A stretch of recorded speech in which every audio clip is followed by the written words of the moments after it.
کیا آپ جانتے ہیں کہ اس وقت لاکھوں مسلمان ایسے ہیں کہ جن پر حج فرض ہو چکا ہے، اور حدیث میں ان کے لیے خطرناک وعید ہے کہ حدیث میں آتا ہے کہ جس پر حج فرض ہو چکا ہو اور اس کے پاس زاد راہ ہو، جانے کے اسباب ہوں، کھانے پینے کے اسباب ہوں، سفر کے اسباب ہوں، اور وہ حج نہ کرے تو کیا وعید ہے۔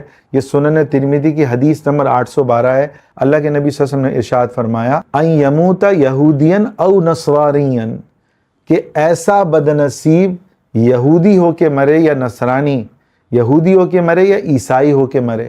اللہ کے نبی صلی اللہ علیہ وسلم نے فرمایا کہ مجھے اس کی کوئی پرواہ نہیں، یعنی اللہ کو بھی اس کی کوئی پرواہ نہیں کہ جس کے پاس پیسہ ہے، مال ہے، دولت ہے، جا سکتا ہے، ایک ہفتہ اس کا لگے گا، ارب پتی موجود ہیں مگر ان کا بلاوا نہیں ہے، پیسہ ہے مگر جو ہے ان کی اتنی اوقات نہیں ہے کہ وہ اللہ کے گھر کو دیکھ سکیں۔ جیسے ہم ہر ایرے غیرے کو اپنے گھر میں نہیں لاتے، اللہ بھی اپنے گھر میں ہر ایرے غیرے کو نہیں لاتا۔ اگر آپ ان بدنصیبوں میں ہو کہ جس کے پاس پیسہ ہے 12 لاکھ 15 لاکھ اور وہ حج کر سکتا ہے مگر وہ کہہ رہا ہے میں گاڑی لوں، نہیں، آپ نے گاڑی بیچی، آپ پہ حج فرض ہو گیا، آپ کے لیے گاڑی ضروری نہیں ہے کہ آپ گاڑی بیچ کے دوبارہ گاڑی لو، نہیں، آپ کے پاس پیسہ آ گیا، آپ پہ حج فرض ہو گیا۔ آپ نے مکان بیچا، آپ کے پاس پیسہ آ گیا، حج کا سیزن ہے، آپ کو حج پہ جانا پڑے گا، آپ بولو کہ میں اس سے مکان لوں، نہیں، پیسہ آتے ہی آپ پہ حج فرض ہو جائے گا۔ تو آپ چاہتے ہیں کہ آپ اپنی اولاد کے چکر میں یہودی ہو کے مریں یا نصرانی ہو کے مریں؟ اللہ کی قسم، زنا، شراب، جوا، چوری، ڈکیتی، قتل، کسی بھی گناہ پہ اللہ کے نبی صلی اللہ علیہ وسلم نے یہودی یا نصرانی ہو کے مرنے کی وعید نہیں دی ہے۔ تو بہت خطرناک ہے کہ جس کے پاس پیسہ ہو اور وہ پھر بھی حج نہ کرے۔ اچھا، ہمارے ایک دوست نے حج کیا، حج کے بعد میں نے دیکھا کہ ان کا مال و دولت کی فراوانی، برکتیں، خیریں، گھر نہیں تھا گھر خرید لیا، جگہ نہیں تھی دوسری جگہ آفس اپنا لے لیا۔ تو میں ان سے پوچھا کہ یار کیا اللہ نے تم پہ کرم کیا ہے کہ تم نے حج کیا اور تمہارے پاس کچھ بھی نہیں تھا، آج تم ماشاءاللہ۔ تو کہنے لگے کہ میں نے حدیث سنی پیسہ ہو اور حج نہ کرے تو وہ یہودی ہو کے یا نصرانی ہو کے مرے۔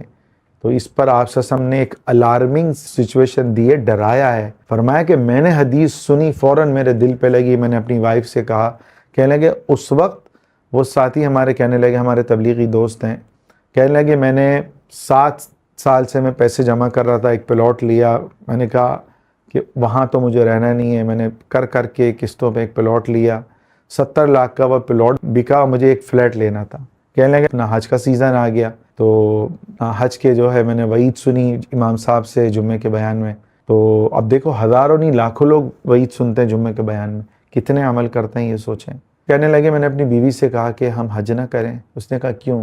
تو میں نے اس کو سٹوری سنائی کہ بھائی اتنی خطرناک وعید ہے۔ تو میری بیوی کہنے گھر کو چھوڑو، کیا پتہ ہم 2-4 سال میں مر جائیں، ابھی ہم 50 کے تو ہو چکے ہیں، تو گھر سے زیادہ ضروری ہے، اولاد کے لیے اللہ دے دے گا، گھر دیکھا جائے گا، پہلے ہم حج کرتے ہیں اور پھر ہم جو ہے گھر بناتے رہیں گے۔ تو ہم نے ان 70 لاکھ میں سے 30 لاکھ روپے حج میں لگائے۔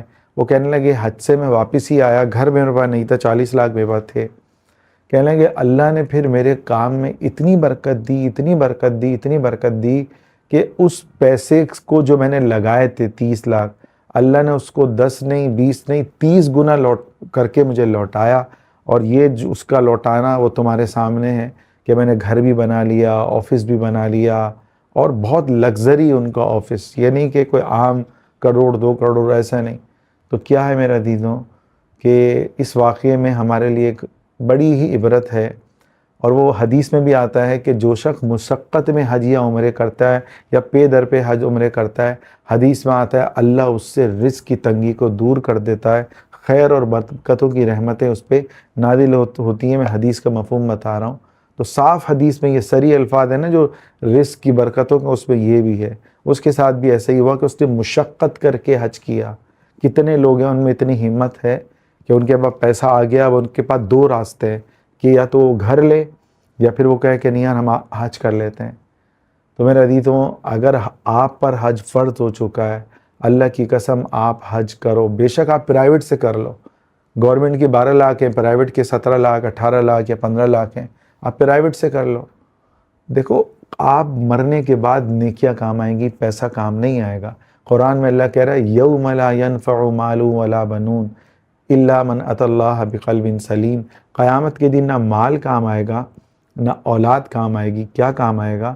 غلاظت سے بھرا ہوا جو دل ہوگا، اس میں اللہ کی محبت پیدا کرے گا، اللہ کی محبت سے اس دل کو بھرے گا، اس غلاظت کو دھوئے گا۔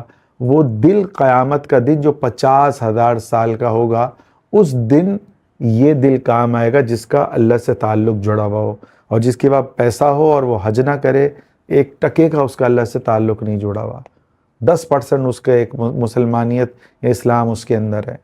تو کوشش کرے میرے عزیزوں، اس واقعے میں ہمارے لیے بڑی عبرت موجود ہے۔ اصل بات میرے عزیزوں حج کرنے کی نہیں ہے، ہمت کی ہے، طاقت کی ہے، سوچ کی ہے۔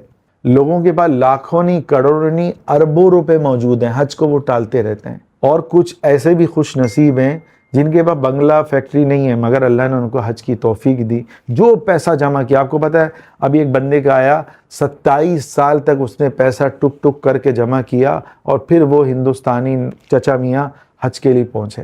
27 سال پیسہ جمع کیا۔ آپ کے پاس تو ہے، انہوں نے مشقت والا حج کیا۔ آپ تو جس کے پاس پیسہ ہے وہ تو لگزری حج کر سکتا ہے، اچھے سے اچھے کھانے، اچھے سے اچھا ہوٹل، سب کچھ۔ آج کل تو حج تو مشقت ہے ہی نہیں، 3 دن ہیں آپ کے، وہ آپ کو جو ہے ان 3 دنوں میں جو ہے آپ کو سمجھ لیں جیسے ہم نمازیں پڑھتے ہیں ویسی ہی نمازیں پڑھنی ہیں۔ بس مقام منی، عرفات، مزدلفہ، ان 3 مقامات پر ہمیں اپنا وقت گزارنا ہے۔ تو میرا عزیزو تھوڑی سی وہ بھی خیمے ہیں، خیمے میں اے سی لگا ہوا ہے۔ کوشش کریں جس بندے پر حج فرض ہے وہ اس حدیث کو سنیں اور حج کرنے کی پکی نیت کرے، اور پیسہ ہے فوراً نکلے، پتہ نہیں ہے کہ کب بلاوا آ جائے۔ اور میرے عزیزوں ثواب چاہتے ہیں کہ آپ کی وجہ سے لاکھوں لوگ حج پہ چلے جائیں، تو اس کے لیے اس ویڈیو کو زیادہ سے زیادہ پھیلائیں۔ شیطان اس کام سے روکے گا، وہ چاہے گا کہ لوگ یہودی یا نصرانی ہو کے مریں، یہ اچھی بات ہے۔ تو جو اس کو زیادہ سے زیادہ پھیلائے گا، آخرت میں اس کو بہترین پھل ملے گا۔ اللہ تعالیٰ ہمیں عمل کرنے کی توفیق عطا فرمائے۔